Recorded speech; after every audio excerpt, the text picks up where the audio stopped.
Humanity had long wondered why the great ancient civilizations of the galaxy mysteriously vanished. Their ruins stretched across countless worlds, vast and abandoned, their technology millennia ahead of anything humans had built. There were no signs of war, no traces of disease, no slow decline, only sudden, absolute disappearance. The question lingered, where did they go? The answer came when a human deep space expedition stumbled upon a world not marked on any chart. The ruins were untouched, preserved as if waiting to be discovered. Towering structures stretched toward the sky, monolithic and silent. Streets lay undisturbed, as though their inhabitants had walked away only yesterday. There was no decay, no scavengers, only a city frozen in time. The team moved carefully, their suits scanning for life, radiation, anything that could explain what had happened here. But the only thing that greeted them was stillness. It was as if the entire civilization had collectively stepped away from existence. And then they found the first clue. A massive data vault, hidden beneath the surface, its systems still running. A message repeated in a forgotten tongue, its meaning clear even before the linguists translated it. Asterisk. If you are reading this, leave. Do not seek us. Deathworlders bring ruin. Asterisk. The humans exchanged glances. Deathworlders. It was a familiar term, whispered among the younger species of the galaxy, often spoken with unease when referring to humanity. A designation for beings from harsh worlds, survivors, warriors, predators. And yet, the ruins spoke of something more than simple fear. This civilization had not been conquered, not wiped out by war. They had erased themselves. A decision was made. The team delved deeper, past layers of encryption, past firewalls designed to keep prying eyes away. The further they dug, the clearer the pattern became. The vanished civilizations had all left behind the same warnings. Stay hidden.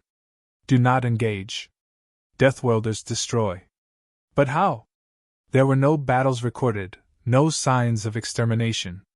If Deathworlders had driven them to extinction, why were there no remains of conflict? The answer came when the team breached the final archive. And what they found was worse than war. The archive's systems flickered to life, ancient but functional. Data flooded in, records, logs, first-hand accounts from those who had once ruled the stars. The vanished civilizations had not been conquered. They had fled. Not from an invading force, not from some external predator, but from something far worse. Themselves. They had once thrived, great empires, brilliant minds, architects of wonders. Then they encountered Deathworlders. It was not an invasion, not a war. It was contact. And with it came an unraveling. The Deathworlders were different. They were resilient, unpredictable, relentless. They adapted too quickly, survived too easily, outpaced the natural order. They had an instinct to push forward, to overcome, to break past limits that others accepted as immovable. At first, the ancients marveled at them. Then, they feared them. Records described how societies fractured. Some turned inward, building ever stricter controls to contain the growing panic. Others sought to compete, only to find they could not match the Deathworlders' sheer will to survive. Trade collapsed, alliances crumbled, entire species fell into paranoia. They had spent eons mastering their environments, perfecting order, eliminating chaos. But Deathworlders thrived in chaos. Their mere existence was destabilizing. And the worst part? The Deathworlders had done nothing to them. They had not waged war, had not threatened, had not conquered. They had merely been. And that had been enough to tear civilizations apart. The final entries were chilling. Some species attempted to control the contagion, cutting themselves off, regulating information, suppressing exposure. It failed. Once the idea had taken root, once they had seen what was possible, there was no going back. In the end, there was only one solution.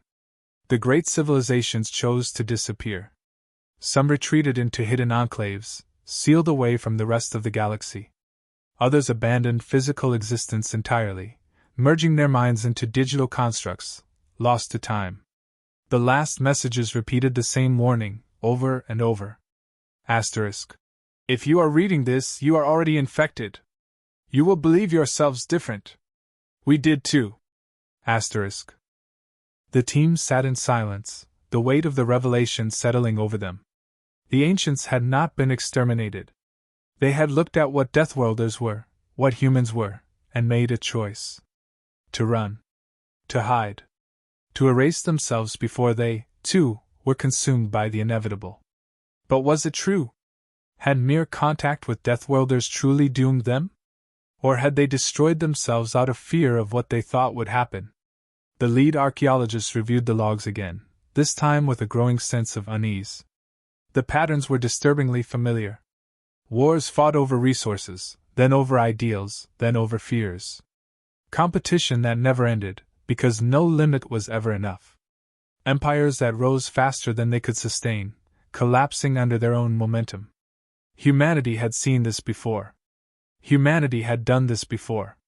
The others spoke in hushed tones, questioning what it all meant. Had they unknowingly driven others into hiding? Had their presence alone been enough to set the cycle in motion again? If the ancients were right, then there was no stopping it. It was not war or conquest that made Deathworlders dangerous. It was the nature of their existence itself. And if that was true, then what came next was inevitable. A final message played, this time not in warning, but in regret. A long dead voice, speaking directly to whoever might come after. Asterisk. We thought we could resist. We thought we could prepare. We thought we could survive you. We were wrong. Asterisk. The humans exchanged glances. The ruins, the archives, the messages, they were not meant to keep Deathworlders out. They were meant to keep Deathworlders from understanding. Because once they did, there would only be one question left to answer. Was it already too late? A signal activated. Faint at first, then growing stronger. Something had noticed them. Something had been waiting. The team froze, instruments spiking with activity. A presence, an intelligence, ancient and watching, spoke through the archive's failing systems. Not a warning. Not a plea. A question. Asterisk. Have you understood? Asterisk. Silence. No one dared to answer. The lead archaeologist's mind raced. The ancients had left this behind for a reason. Not to warn. Not to threaten. To test. To see if Deathworlders could recognize what they were before it was too late. But what was the right answer? To deny it, to insist that humanity was different? Or to admit the truth, that they were exactly what the ancients feared? The signal pulsed again, waiting. Time was running out. Finally, the response came. A simple, undeniable truth. Asterisk. Yes. Asterisk. For a moment, nothing happened. Then, the systems powered down. The signal faded. The presence withdrew. And that was it. The team gathered their findings, their questions unanswered but their fate sealed. There was no stopping what they were. No changing it. The only thing left was to decide what to do with that knowledge. As they departed, one thought lingered in every mind. The ancients had chosen to hide. Humanity would not.